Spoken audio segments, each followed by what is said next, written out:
I was curled under a heap of blankets, shivering from the flu, when my phone rang. The ringtone sliced through the quiet like a knife. Midnight. My heart sank before I even saw the caller ID. Boss. For a moment I thought about ignoring it. Just let it ring. Just this once. But I knew better. He always found out. My fingers shook as I answered, a warning echoing in my bones. Come to the office. Now. His voice snapped sharp and cold. No greetings, no explanation. Just command. Sir, I tried, voice trembling. Don't argue. 20 minutes. Or don't bother showing up tomorrow. Click deadline. Silence fell, thick and suffocating, leaving behind a chill sharper than the winter wind. I lay there, exhausted, barely able to stand, but fear anchored me like a chain. I threw on the thickest coat I owned, boots caked in last week's mud, gloves, scarf wrapped tight, and stepped into the biting night. The streets were silent, empty. Halfway there, I saw a figure at a corner barely visible under the lamplight. My pulse jumped. Could it be a mugger? A stray? I froze. The shadow moved, then vanished behind a dumpster. My mind spun. Hallucination? Or some cruel coincidence? Either way, it set the tone. The night was alive, watching, waiting. When I reached the office, it rose before me like a black fortress. Lights out, windows dark, silent but near the entrance, a faint glow. He was there, leaning casually against the glass, smirk wide, breath curling in misty clouds. My gut twisted. Something about that calm confidence made my skin crawl. You're late, he said. His eyes glinted in the pale light. I came as fast as I could, I muttered, hugging myself.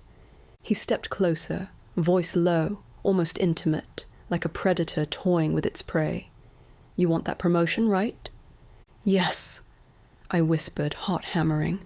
Good, he said, grin stretching wider, crueler. Stay outside. All night. Survive until morning and it's yours. I froze. Outside, in this cold, alone. My words caught. You can't be serious. Oh, I'm very serious, he said. If you can't handle this, you're too weak for the position. The street felt colder all at once. I wanted to scream, to run, to slap the smug smile off his face. Pride, fear, desperation. They collided in my chest. I should have walked away. I should have told him to shove his promotion and his twisted power game. But the rent, the bills, my mother's prescriptions, they pushed me forward. I whispered, teeth chattering, Fine. His smirk deepened. Good girl. And then click. Door shut behind him. I was alone, trapped, tested, exposed. Before we go on, don't forget to like and subscribe and tell us in the comments what you would do if you ever faced a boss like this. The first minutes were agonizing. Snow swirled like tiny daggers. My breath came in ragged clouds. Every passing car reminded me I was a spectacle. Headlights would flare, figures would glance, then drive past, judgment or amusement in their eyes. I felt them laughing without even speaking, and it stung, worse than the cold. Then came a flicker in the office window above. I froze. A shadow. No, movement. For a second I thought I saw him leaning out, coffee in hand, watching. Or was it someone else? A security guard? My pulse hammered. Was someone else witnessing this madness? Could it be leverage or just another layer of humiliation?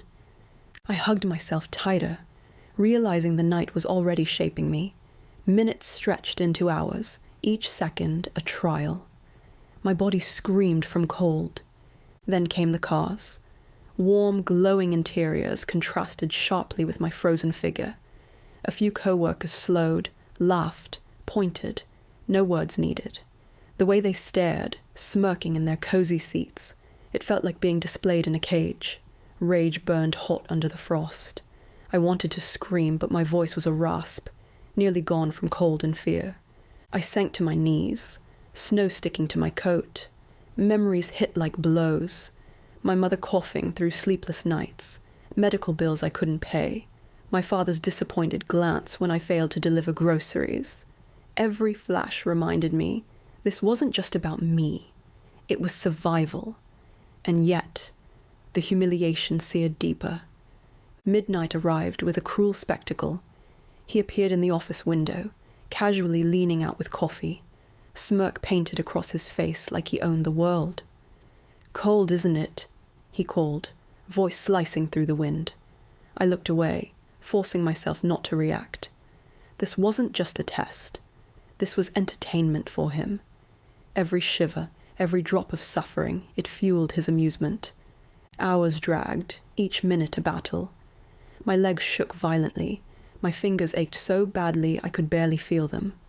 I whispered prayers I didn't believe in, promising survival not for reward but for defiance. If he thought he could break me, he was gravely mistaken. Then, in the haze of exhaustion, a flicker of movement caught my eye. A shadow darted across the building's reflection in a puddle. Someone or something was there. My pulse surged. Could it be another witness? A security guard? Maybe even someone in the office who had been watching? I couldn't see clearly, but the possibility ignited hope inside me, a dangerous spark. Desperation turned to strategy. My phone was still in my pocket. Cold, trembling fingers managed to press record. Every mocking smile, every cruel word, every gust of biting wind, I captured it all. If I didn't survive the night, someone would know. If I did, I'd have proof, power in my pocket, disguised as a lifeline. By 3 a.m., my body was a battle zone of frostbite and fatigue, knees buckled, lungs burned, vision blurred. And yet, in that almost collapse, a realization hit me. Survival wasn't enough. Observation, recording, remembering, that was the real weapon. I whispered into the phone, not for anyone to hear, but for myself. I won't let him win. Not tonight. Not ever. Hours later, dawn bled weakly across the horizon, pink and cruel. I barely recognized the girl reflected in the icy glass doors, pale, frozen, teeth chattering, but eyes burning with quiet determination. And then he appeared outside, stepping into the light with that same smug grin, expecting me to crumble. "You fool," he said, voice slicing through the cold. "There's no promotion. I just wanted to see you suffer." Something inside me snapped. The humiliation, the cold, the mocking cars, it all turned into fuel. I lifted my phone, glowing, still recording. His face faltered as he realized every sneer, every taunt, every freeze-induced shiver had been captured. He lunged, trying to snatch it. I stepped back, careful but unafraid. The tables had turned. My night of suffering had forged clarity, determination, and leverage. He wasn't untouchable. I had proof. I had power. And this night wasn't just survival. It was preparation. For the first time, the cold didn't feel like an enemy. It was a forge, burning away fear, leaving only sharp resolve. And as I stepped into the building, phone clutched like a weapon, I realized something crucial. The night wasn't over. Not by a long shot. The humiliation had ended, but the reckoning? That was just beginning. I woke up with a splitting headache and a throat raw from cold and shouting. The blankets had done little to chase away the shivers, and my phone buzzed insistently beside me. At first I thought it was a dream, the previous night, the bitter cold, the humiliation. It felt like a fevered hallucination, but the recording still played in my hand. The security guard who had found me outside, he looked half amused, half concerned, was making coffee in the tiny office kitchen when I arrived. "You all right?" he asked, eyebrows raised. I nodded, barely able to speak. My fingers shook as I hit play. The first words cut through the silence. My boss smirking, mocking, commanding. Every sneer, every taunt, every insane instruction from the night before. I felt bile rise in my throat. Hearing it, loud and clear, made the humiliation burn all over again, but now it was sharpened into fury. This wasn't just memory anymore. It was evidence. I paused the recording, staring at the screen. I could ruin him. Not just for me, not just for the night, but for anyone else he might torment. I imagined HR's reaction, the directors, the whispers that would spread once they heard this. And then, reality hit.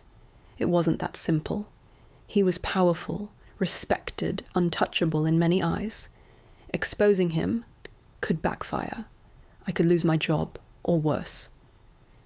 I paced the small kitchen, coffee forgotten, and weighed my options.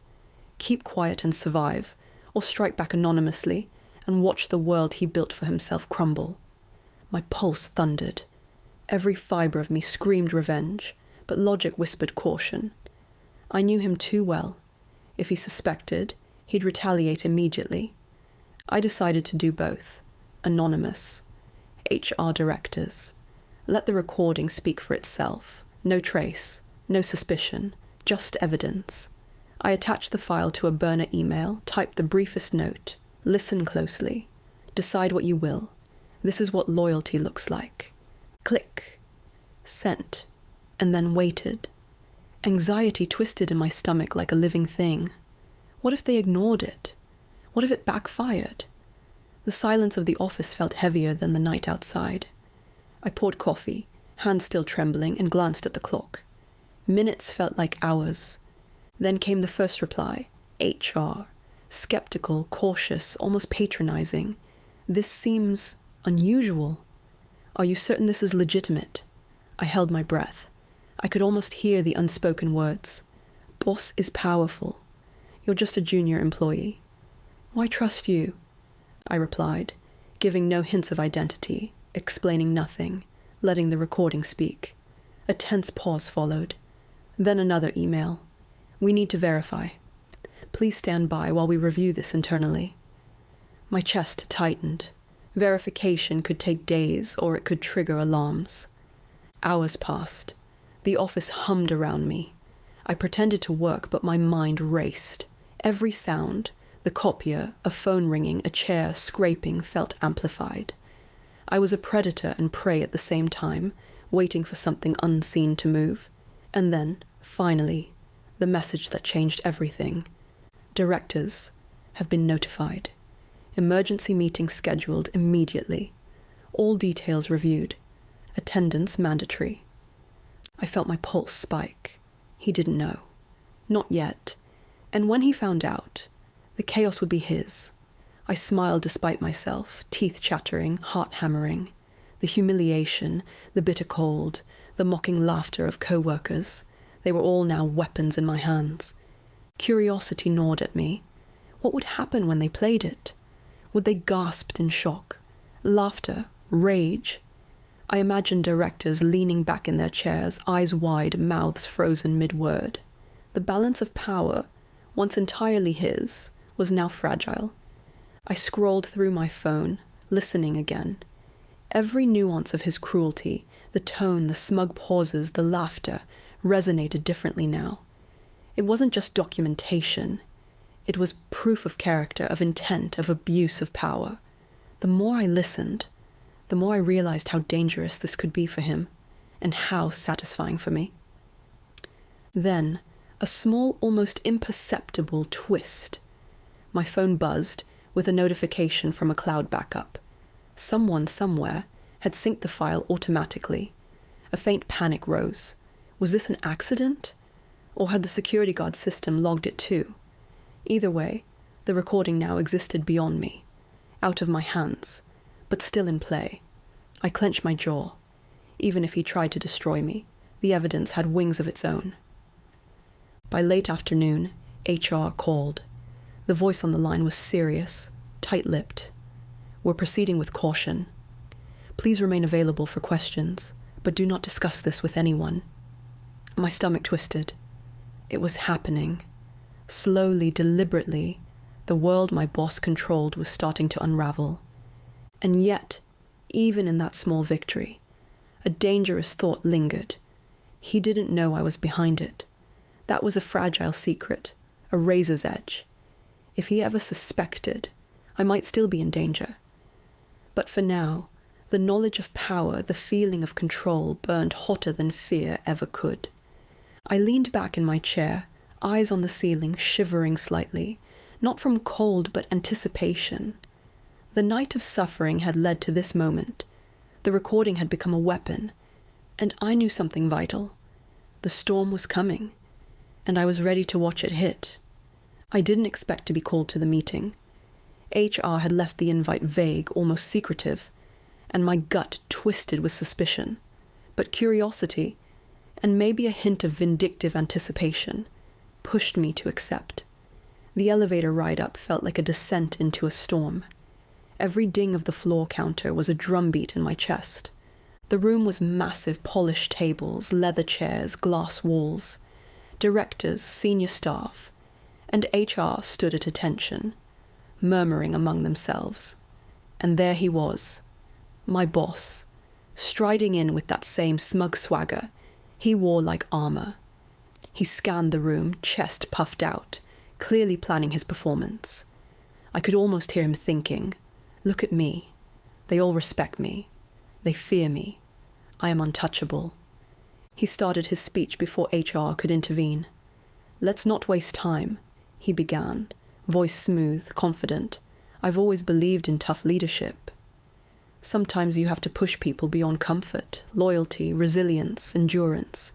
These are what separate winners from losers. I am that leader." He glanced at me, smirk faintly twitching, unaware I was here. My stomach twisted. This was going to be beautiful. HR cleared her throat and held up a tablet. "We have something to review," she said evenly. The room quieted. "It's a recording. Evidence of behavior inconsistent with company values and leadership expectations." My heart hammered. I kept my expression neutral, though every muscle ached to grin. The first seconds of audio cut through the room. My boss's voice, smirking, mocking me, ordering the insane night outdoors. Every cruel laugh, every taunt, every impossible instruction. It filled the space. Directors leaned forward, eyes wide, whispers spreading like wildfire. Gasps echoed, the silence punctuated by the occasional involuntary laugh from disbelief. I watched his face. At first a flicker of confusion, then disbelief, then panic. His smirk faltered. The carefully curated mask of confidence cracked. This can't be real," he stammered. This is fabricated." He lunged toward the tablet, but HR raised a hand, stopping him. "It has confirmed its authenticity," HR said firmly, eyes meeting his, time-stamped, unedited, verified. "There is no manipulation." The room erupted in murmurs again. Directors exchanged looks, some nodding gravely, some shaking their heads. My boss's hands trembled. I almost felt sorry for him. Almost. But the surprises didn't end there. The security guard who had found me the night before slipped quietly into the room, standing by the door, eyes fixed on him. Just the subtle presence of someone who had witnessed the ordeal added weight to the proceedings. My boss noticed and flinched. Panic was creeping in. "I can explain," he barked, voice cracking under pressure. "It was a test. A lesson in resilience." His words fell flat. Directors were no longer listening. They were analyzing, judging, recalibrating. He had lost the narrative war before he even realized it. HR gestured to a door. 2 security officers stepped in silently, the room tense with anticipation. "Sir, please come with us," one said. My boss's eyes darted around the room, looking for allies, for any lifeline. There were none. His authority evaporated faster than the snow outside the night he had tormented me. The way he was escorted out, it was surreal. Head held high at first, then shoulders slumping as the gravity of humiliation sank in. Directors whispered, some smirking, some shaking their heads in disbelief. And then a low, venomous whisper carried only to me. "This isn't over," he hissed, teeth clenched. "I'll destroy you." My pulse surged. I didn't flinch. Fear had no power now. The recording had shifted the scales. His threats were empty shells compared to the truth, the evidence, the reality he had created for himself. I felt a thrill, danger, yes, but exhilarating. I had survived his cruelty. I had documented it. And now, the fall had been real and public. Whispers of the night's events started buzzing among the directors. HR continued, detailing policies violated, ethical breaches, and potential repercussions for anyone replicating such behavior. The sound of names, consequences, and corporate policy filled the space like fire. My boss had thought himself untouchable. Now he was a cautionary tale, stripped bare. And me? I sat quietly, hands folded, still trembling from adrenaline but burning with clarity. The humiliation, the cold, the mocking co-workers, the cruel coffee-toasting boss, all of it had forged something lethal. Power, born from patience, suffering turned into leverage. I was no longer prey. I was a survivor, a strategist, a silent force. The last thing I saw before leaving the meeting was him being led away, shoulders slumped, dignity shredded, eyes darting as if calculating revenge. And I smiled, faintly, heart steady. Let him try. Every threat, every whispered promise of destruction had already met its counter. The tables were flipped, the game had changed, and I was playing to win. I thought it was over. The boss had been stripped of authority. The directors were whispering. HR was on my side, or so I believed. For one brief morning, I allowed myself a sip of coffee and a shallow breath, thinking the nightmare had ended. But life doesn't give you reprieves that easy. The envelope arrived just as I stepped in the door, plain, unmarked, but heavy. My fingers froze on the handle as I tore it open. Inside, a single sheet, typed. Threats. Vague, ominous, and precise enough to chill me to my core. Think this is over? You've only just begun. Watch your back. Panic slammed into me. My pulse thundered. I knew that handwriting, or rather this cold corporate precision, was his style. The boss. He still had allies, people willing to bend rules to protect him. And now, apparently, to attack me. I turned on my laptop, fingers trembling. My inbox exploded with messages I hadn't sent, accounts I hadn't opened. Someone had hacked me. Evidence of falsified complaints. Allegations that I'd misused company funds, violated contracts.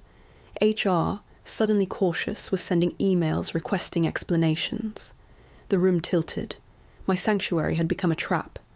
For a moment, I froze. How could he still reach me? I had recordings. I had proof of his cruelty. But was it enough to fight back against this next level of war? Then I remembered. Months ago, buried under a stack of old client files, there was something I had stumbled across but never acted on. A conversation, recorded during a routine meeting with a client. The boss had been discussing something illegal. Kickbacks, bribery, misuse of funds. I dug through my archived files, heart hammering. Each folder I opened felt like peeling back layers of a dangerous past. There it was, hidden, forgotten, untouched. The audio played, crisp and undeniable, his voice casual, laughing almost, explaining how deals were being manipulated to line his pockets. The thrill I felt was electric, but so was the fear. This was bigger than I had imagined. If this got out, he wouldn't just lose his position, he could go to jail.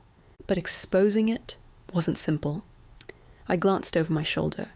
My apartment felt smaller suddenly, like the walls themselves were listening. Every sound of the city, every passing car outside my window, carried a hint of danger. Someone knew where I was. Someone could be watching. I leaned back, trying to steady myself. Logic collided with instinct. If I went to HR with this, I risked exposing myself to retaliation. I could be fired, blacklisted, or worse, framed. But the alternative?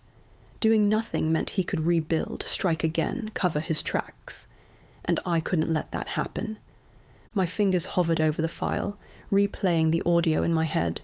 I could feel the weight of the moment, the power shift, palpable. This wasn't just evidence, it was leverage. A weapon if I dared to wield it. The phone buzzed. A text. Don't even think about it. Walk away. No number, no signature, but the message had the same icy precision as the letter. I dropped the phone onto the table, my chest tightening. He knew I had this. He knew I was the only one who could use it against him. And yet, he underestimated me. I paced, fighting the cold, gnawing at my bones, the fear climbing my spine. I considered the consequences. What if I was wrong? What if HR turned on me, believing the false allegations instead? What if the files were traced back to me, and suddenly I became the criminal in the story? But then clarity struck. I had survived his first test. I had documented his cruelty, endured his threats, and turned them into power. This was just another level of the same game, and this time I wasn't going to play by his rules. I sat down and created 2 copies of the file, encrypted them, and stored them in separate drives. One for safety, one for action. My heartbeat slowed, just slightly. Every step now had to be calculated. I wasn't just fighting for myself anymore. I was protecting everyone he could hurt next. And then I realized the cruelest twist of all. He wasn't just my boss. He had influence, friends, and enemies buried deep in the company. Exposing him wasn't just about winning a personal battle. It could spark a chain reaction. Careers, contracts, reputations, everything could crumble. The power I held was intoxicating and terrifying in equal measure. I looked at the clock. Midnight. The anniversary of the first night he humiliated me. The coincidence was cruel, but I let a small smile creep across my face. Fate, it seemed, had a sense of irony. I whispered to myself, resolve sharpening like a blade. This ends on my terms. But the question lingered, heavy and dangerous. Do I risk everything and pull the trigger, exposing the hidden file and with it, him? Or do I wait, plan, let him make the next move? Either way, the war had only just begun. The files burned a hole in my bag as I stepped into the sleek glass doors of the legal office. I'd rehearsed this moment for hours in my head, yet the reality made my stomach twist. 2 weeks of careful planning, secret meetings, encrypted emails, and now everything was on the line. I handed the second recording to the officer waiting at the desk, watching closely as she plugged it into a secure system. Her eyebrows shot up as the audio played. My boss's casual laughter, the way he discussed bribes, the illegal deals, the threats, all captured with perfect clarity. The officer paused, rewound, then looked at me. This is solid evidence. Are you sure you want to go forward? I nodded. My voice was steady, though my fingers shook. I've survived him once. I won't let him ruin anyone else. Do what you have to do. Within hours, the police were mobilized. Flashing lights painted the streets as the raid team approached his mansion. From a distance, I watched him pacing, furious, screaming orders at his personal assistant who could do nothing. Security cameras caught every moment. The officer in charge gave me a nod. He was trapped. Inside the house, the officers discovered stacks of unreported cash, contracts with forged signatures, ledgers detailing bribes and kickbacks. Even a hidden safe contained evidence of offshore accounts. Every file, every item confirmed the illegal dealings I had suspected and more. By the next morning, the news had gone viral. Headlines screamed across websites. Social media buzzed with the story. Corporate tycoon arrested for massive fraud. His carefully constructed empire crumbled overnight. Colleagues who once whispered about his power now stared at the story in disbelief. My boss, the untouchable, feared, mocking tyrant, was now a cautionary tale. At the office, people stared when I walked in. Whispers circled like smoke. Is she the one? Some came forward to thank me quietly. Others offered small nods of respect. HR gave me a discreet smile. Directors, previously wary of me, suddenly treated me differently.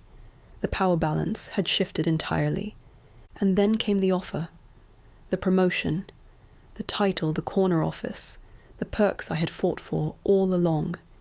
But as I looked at the gleaming office, the cold leather chair, the polished nameplate, I realized something.